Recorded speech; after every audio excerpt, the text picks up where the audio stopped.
Hello, what's going on guys? And today I'm doing another ranking video because last time you demolished the fossil ranking video.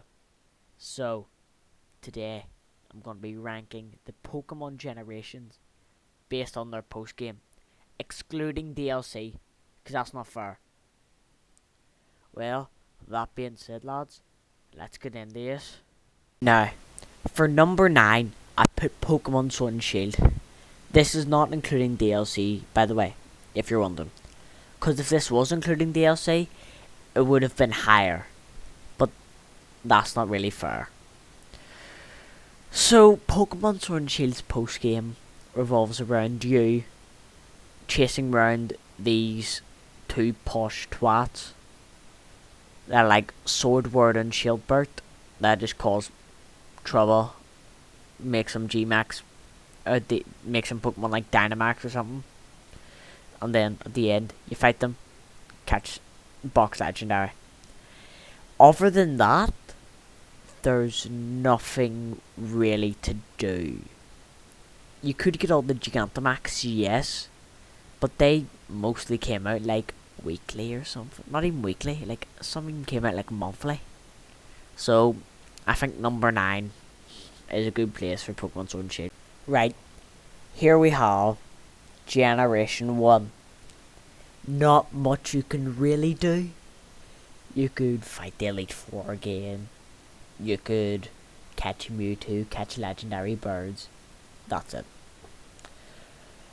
It's better than Sword and Shield because it was the generation that did have Mewtwo, which is quite a sick Pokemon. Well, I believe anyway. So, I feel like Generation 1 being at number 8 is quite a good place for it to be at. Just because there's nothing really much to do in that generation. But it is the first generation, so you have to kind of cut it some slack. Well then, at number 7 is Pokemon X and Y. The reason being, there's kind of a post game. This is getting into the games that have a post game. But doing Looker side quests and the game being awful in itself isn't really much. Yes, you can catch legendary birds, but you have to encounter them 11 times before you can catch them, which is god awful. That's so annoying. Pokemon X and Y, they really just fumbled the bag with the 3D.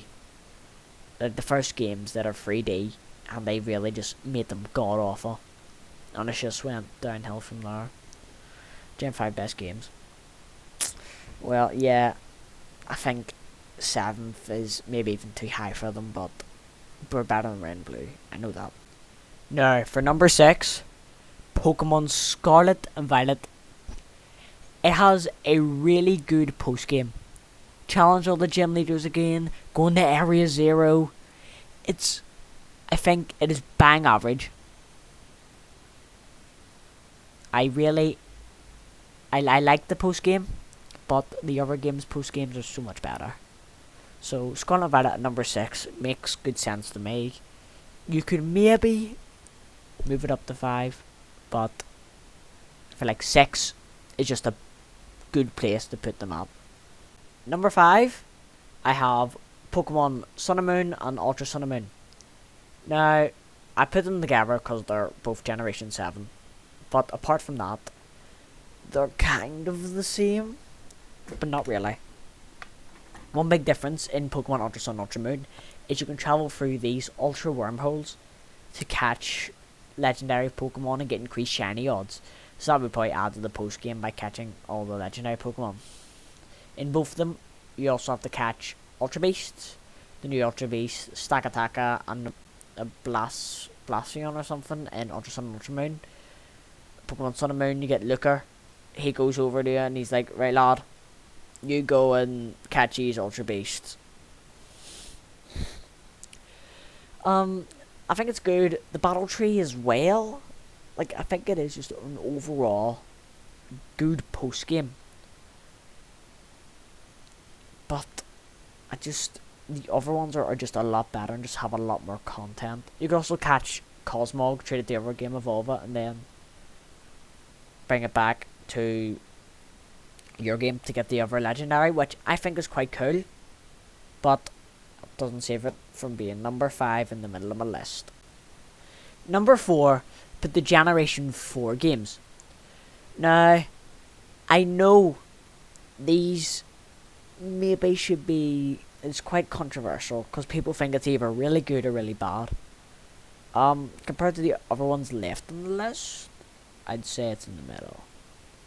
It's just above the Pokemon Sun and Moon, Ultra Sun and Moon games. The post game is quite good. If we're counting events as well, then the Darkrai event, the Shaman event's quite good. Going to catch in Pokemon Platinum, going to catch Dialga and Palkia is quite cool. And in Pokemon Diamond and Pearl, rematching Cynthia, going to the big place up north, I forgot what it's called. It just is really cool. Being able to get like level 100 Magikarps is quite funny as well. I can always acknowledge Game Freak's sense of humour. So I'd say, yeah, I think it does deserve the number 4 spot. Now, number 3, I want to put it higher, but I can't let my bias take over. Generation 5 at number 3. Now, Pokemon Black and White has a really good post game. You can fight Cynthia. You have to find all the sages, catch Volcarona, catch the 3 swordsmen, Swords of Justice, sorry. Yeah, that's just a really good post game, but it's mainly getting carried by Pokemon Black and White 2. Pokemon Black and White 2, you can explore the other half of Unova that you haven't discovered. White Tree Forest and the Black City, I think that's what it's called. You get a free shiny pseudo legendary. Like, that's just really good. There's also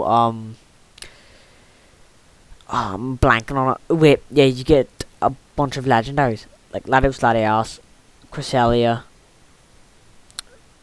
and yeah, I just think it's just really good. You can also like challenge the first gym in Pokemon Black and White. You can challenge that in Pokemon Black and White 2 for fun.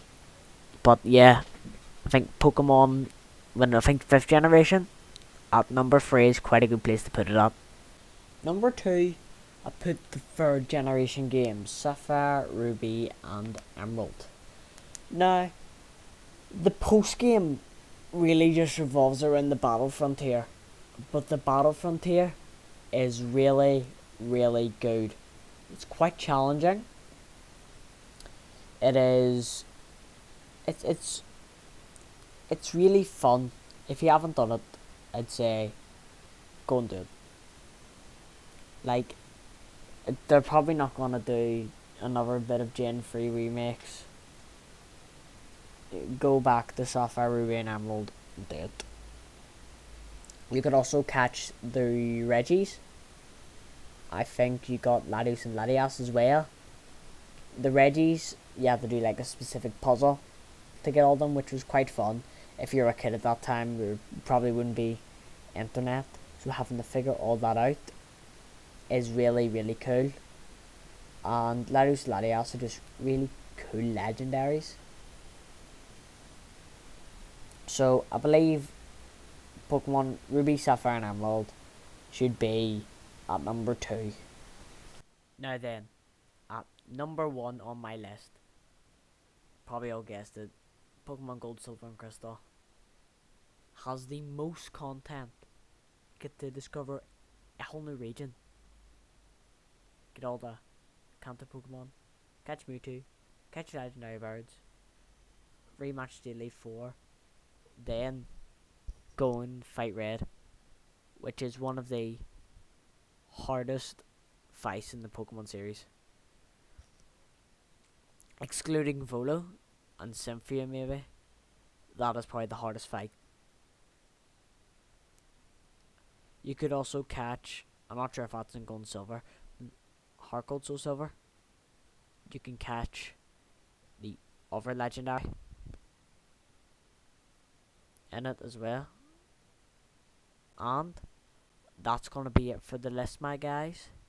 I hope you all enjoyed this video. Make sure to hit that like button, hit subscribe, because I know you wanna. Because there's only like 8% of you are subscribed or something. I ain't gonna pop it up, just believe me. And yeah, I'll see you all in the next video. See you guys.